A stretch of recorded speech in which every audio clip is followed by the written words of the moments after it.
In this video, we're going to be talking about how to make the right decisions in business. The art of business is making decisions. So let's get right to it.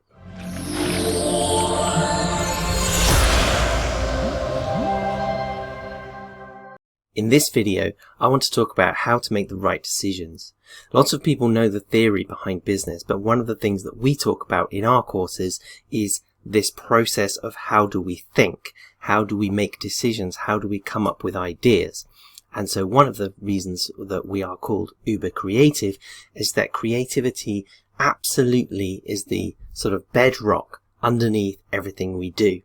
And so let's just quickly talk about that for the minute.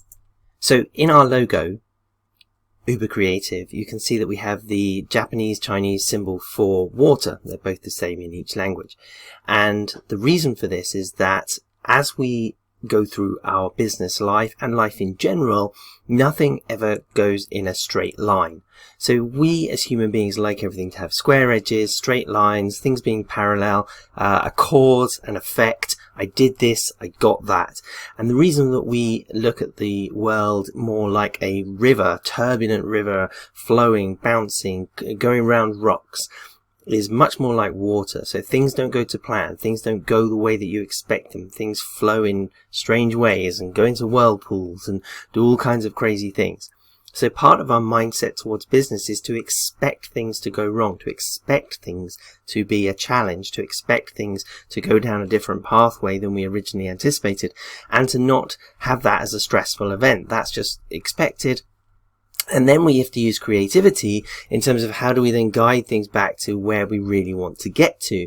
And so we're constantly on this journey, and we talk about navigating through the complex world of business and marketing and technology.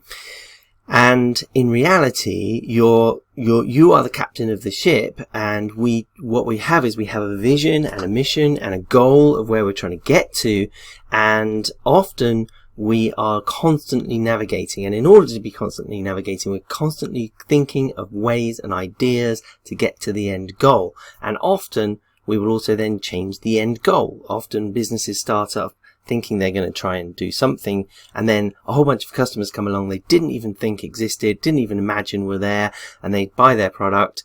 A great example of this is some soft headphones for sound noise cancelling headphones. The guy that made those, actually his target audience was completely wrong, and it turned out that parents with children who have maybe autism and things like that loved them, and then his whole business has moved into that side of things rather than just being a fluffy pair of noise cancelling headphones for adults. So it really niched down and became focused, and that is the creativity and the mindset and the thinking that's going on all the time to try and see how can we add value to people's lives in a better way and make profit. So the water is a very important concept. We come back to this in all our lessons in the Marketing Mastery course, in the Business Startup course. We're constantly trying to get people's mindset to think of things as a flow.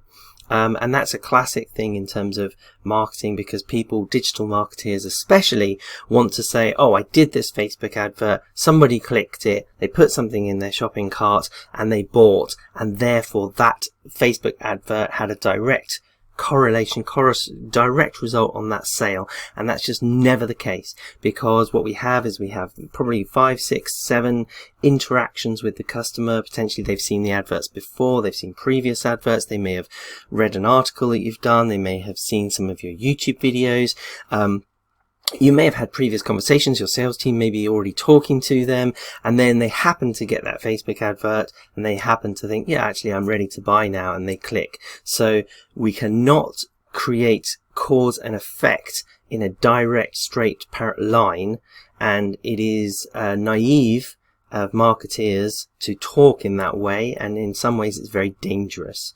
So the other concept that we come across is the yin and the yang. So we talk about the yin and the yang as a decision-making concept.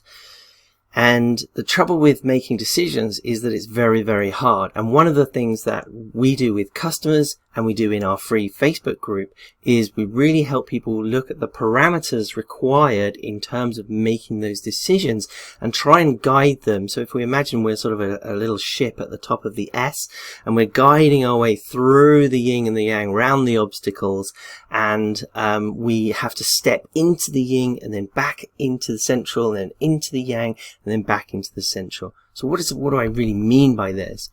So the yin and the yang is a really great concept, and like all great concepts, it's been around for, many years. And so the yin represents chaos, all of these things on the left hand side. So chaos, darkness, but it's not necessarily wrong. So it represents wet or cold or soft or poor. It doesn't necessarily have to say that that is a wrong thing. It just represents it. It represents the north side of a mountain, right? I mean, this is the yin yang is a very fluid concept. The yang represents order and masculinity and youth, and sort of hard surfaces, hot surfaces, not cold surfaces. So we've got this sort of yin yang, and then the concept is, well, what does dry mean? If yang is dry, if yang is the known and yin is the unknown, is that good or is that bad? And the answer is neither. They are neither good nor bad. They are what they are influencing you at the time. And the way that we then look at this is that a balanced business, and I have to give credit to LeConte Consulting for this breakdown. I was trying to look for stuff which would articulate what I was trying to say, and basically they summed it up beautifully. So reference to them.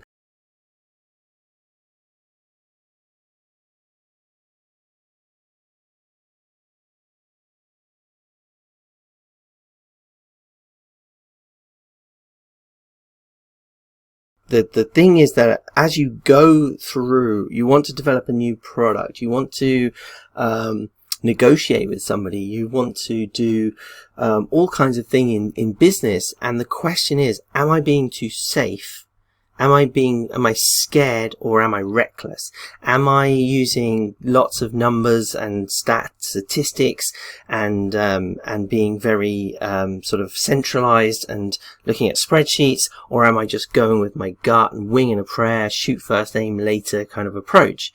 Now the answer is neither of those are right or wrong, but they might be right or wrong in different situations with different people that you're dealing with a different team in a different way. So what we have is this movement that if you want to instigate change, if you want to change things, if you want to improve a product, if you want to get new customers, if you want to do anything, come up with new advertising, you have to then implement creativity. And creativity by its very nature is disruptive. It is ripe for danger. It is risky, but you have to step into that side in order to do it. Now, do you do that alone, as in you just do it all yourself, or do you collaborate? Do you manage your team with a sort of nurturing, there, let me support you kind of nature, or do you just tell them what on earth to do and get the hell on with it?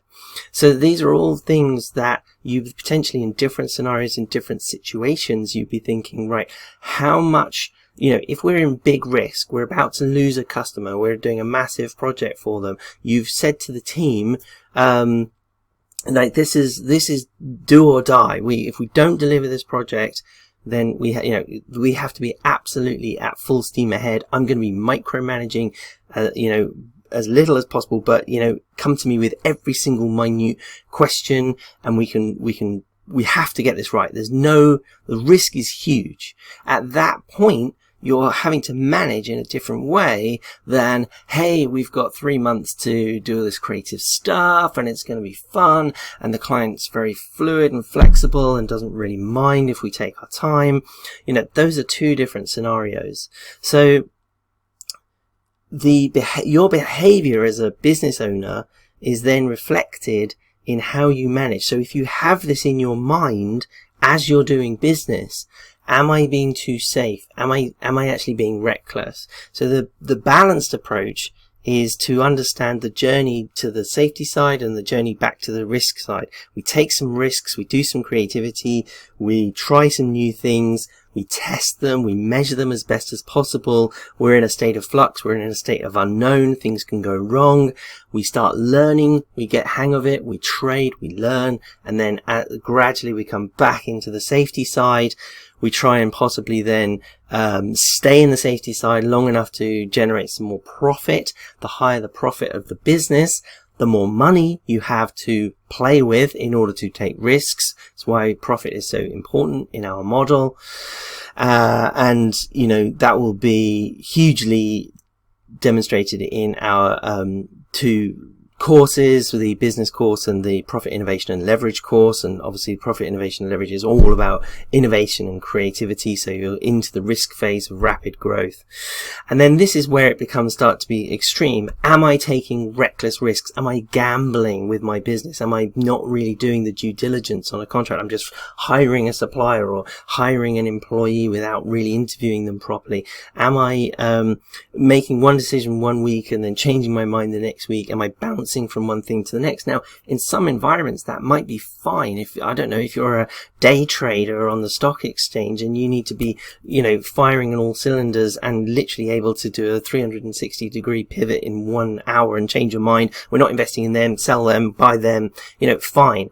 But on the other side is potentially you become so locked into safety that you don't make any decisions, and all the decisions that you have made so far are absolutely rigid. You can't change them. You're too terrified to take a risk, and you know, well, it's worked in the past, so that's the way we've always done it, so that's the way we're going to do it in the future. I'm sure plenty of people in large organizations have heard that. And you become just a sort of obsessive, and then you judge anybody else who thinks differently, and it's an incredibly damaging, inflexible thing, and you become unwieldy as a leader, demanding your team to be basically robots, and it's awful. So you can see there's these extremes, and our job at Uber Creative is to work with clients. We've got the 4 courses on the website. We've got the free Facebook group, and at all times what we're doing is we are helping you navigate through these complex business, marketing, tech decisions, and help you look at the parameters involved and come up with ideas and be creative around that. But hopefully this gives you an idea. Whenever we reference, and we reference this sort of yin-yang model quite a lot, this video really does sum it up for you. So hopefully that's been useful. As always, if you like the video, please do subscribe to the channel, hit the like button, and help other people to be helped as well. So take care. Thank you very much.